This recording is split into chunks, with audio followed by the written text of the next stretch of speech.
Okay, so this is a 10 horsepower, 30-inch cut Murray riding lawnmower with a 10 horsepower Tecumseh engine. Brand new carburetor. She's quite dirty and dusty, and that's the reason why we had to change the carburetor out on her, because she just doesn't do what needs to be done. She surges and everything else. If you guys go back and see the old videos of it, but here's a new one. So what we're going to do is, I've changed the carburetor out on this. So got a brand new carburetor on it. We should be able to start her right up. So let's see.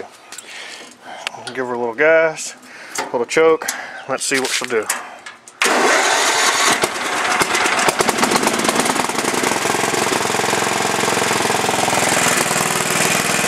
There we go, dudes.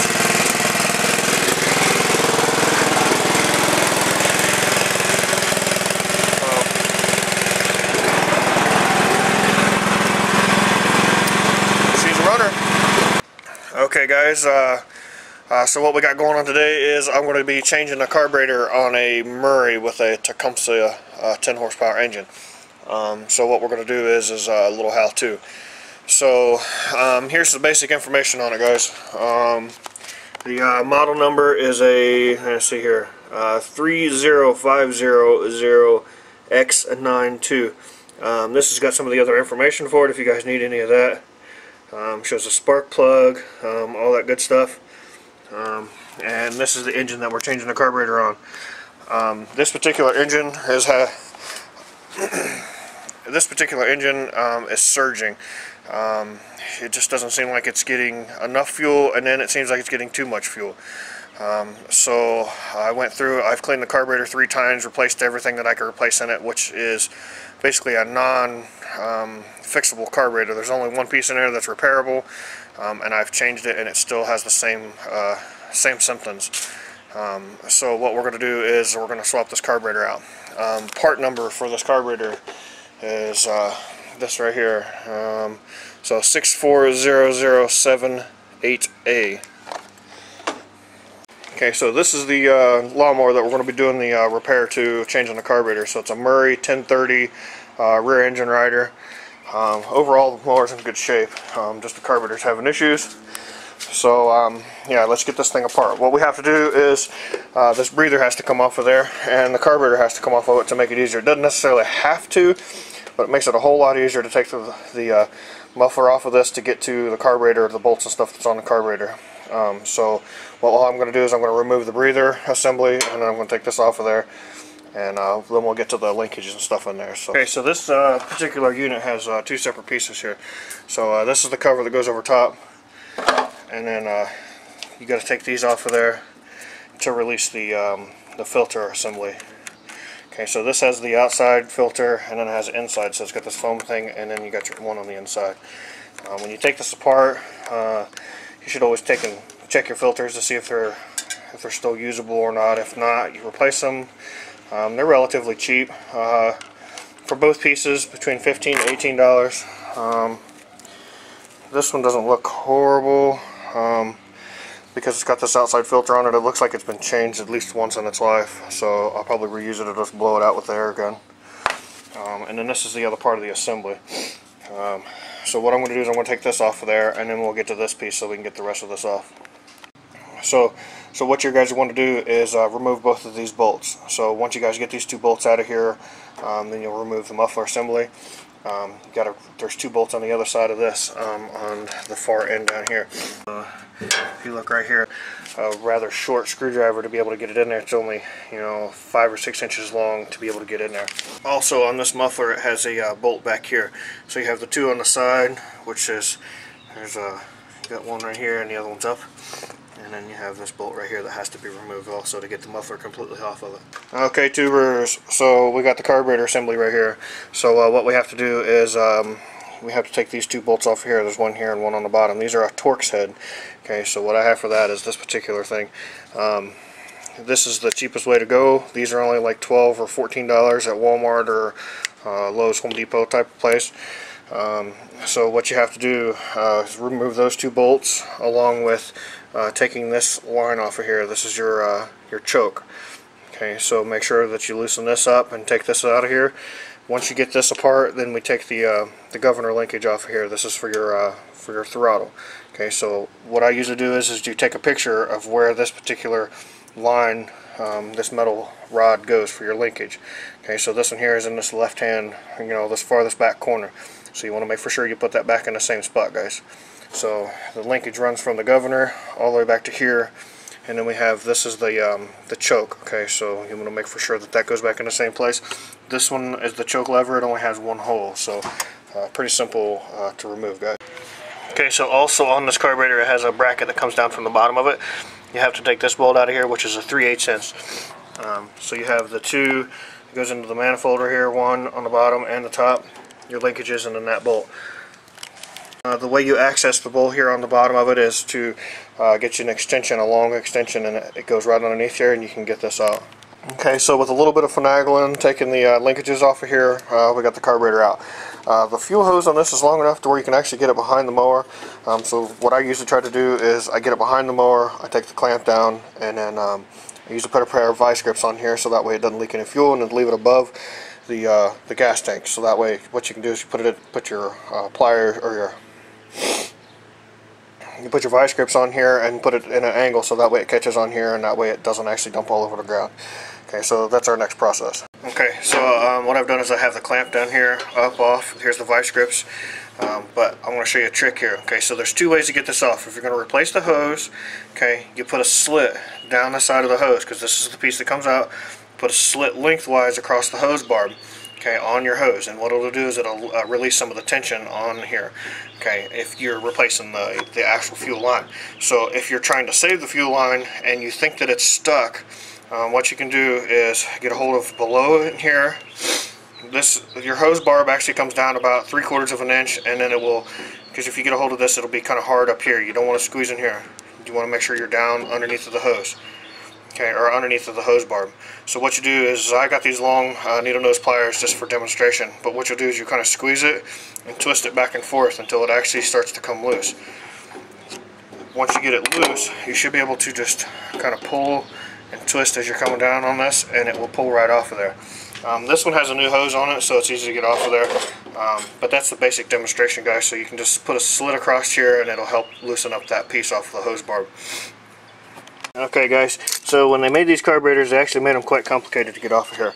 I don't quite understand their method, but what you have to do to get this off of here is to use a Phillips head screwdriver, or and a wrench. This one over here is actually stuck right against the bowl, so you don't need that, but this side you will. Some circumstances where you can't get a hold of it, but this side over here with this bracket and everything in the way, there's no way to get a hold of that. This bracket I think will be reused on the new carburetor, so this will have to come off of there also. So yeah, that's the next thing. We'll take this off of here. On a side note, when you go to take these off of here, this Phillips head dealie here is huge. Okay, it's not like a normal number 2 Phillips head.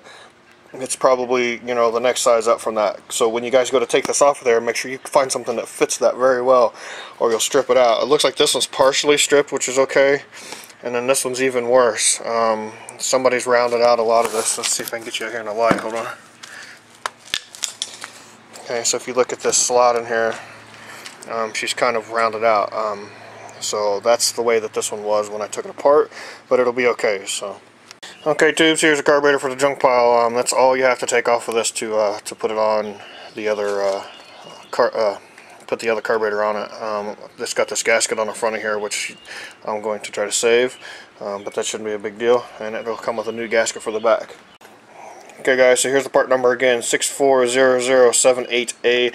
This is a genuine Tecumseh carburetor. Let's do a little unboxing, show you what's inside. Runaway carburetor. Okay, so let's do this unboxing, show you what's inside. So what you're going to get is a brand spanking new carburetor. This is a non-adjustable carburetor, like I was saying before. There's nothing to adjust on this at all, except for the actual throttle stop right here that keeps it from idling too low. This is your choke, and then this is the throttle. Everything should move freely when you're using this. This is the only one that should only move a little bit. It's got this little springy deal in here to keep it from, kind of sets in a particular place.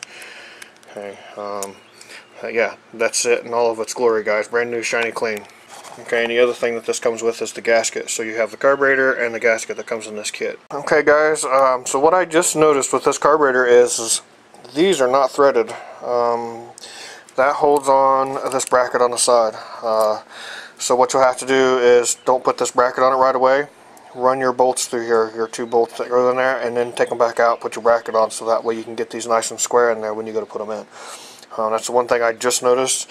Not a huge deal, but I don't know if you guys can see that, but there's no threads. I started putting it in this round one, but not in a square one yet. So like I said, not a huge deal, but still, you know, a little iffy. Well, like magic, all back together. So this is the bracket that goes up. It has this on here for your choke. Okay, and then this is your linkage. Remember I was saying it goes in this back hole, so it goes across and into the governor here.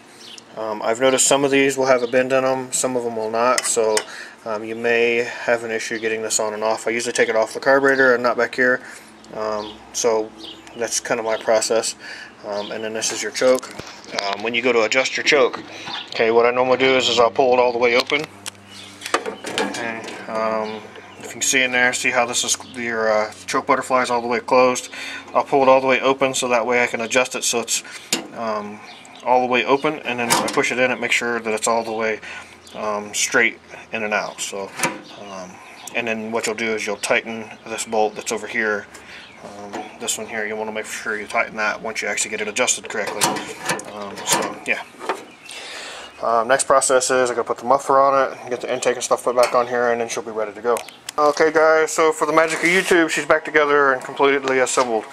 Let me push this thing out the garage so that way I don't get asphyxiated from the smoke and whatnot from it, and we'll get this thing started up. So let's see. Okay, so last time this should come off here. What I had to do is turn the idle down on it. She was quite high. She was revving quite a bit high, and I adjusted the governor down a little bit so that way she would idle a little better. So this thing should start right up now. Pull the choke. And idle away, guys.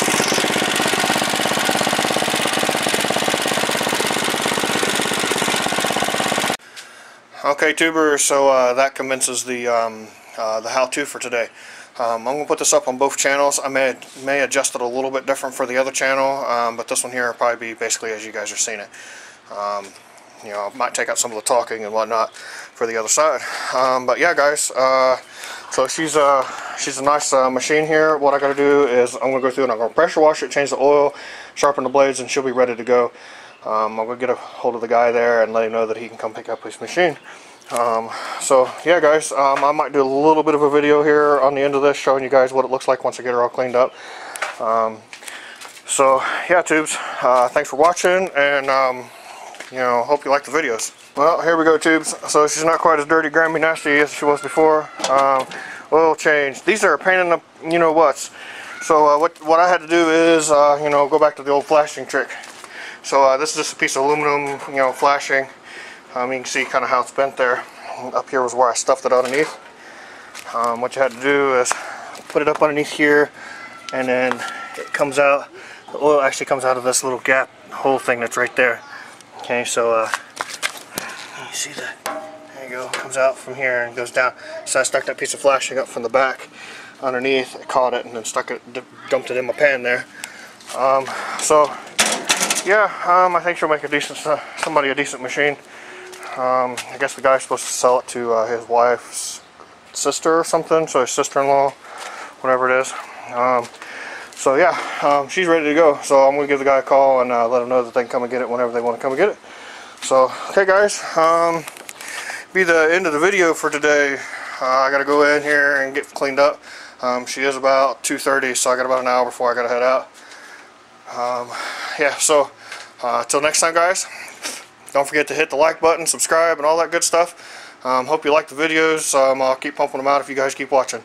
So thanks for watching, guys, and have a good one. Bye bye.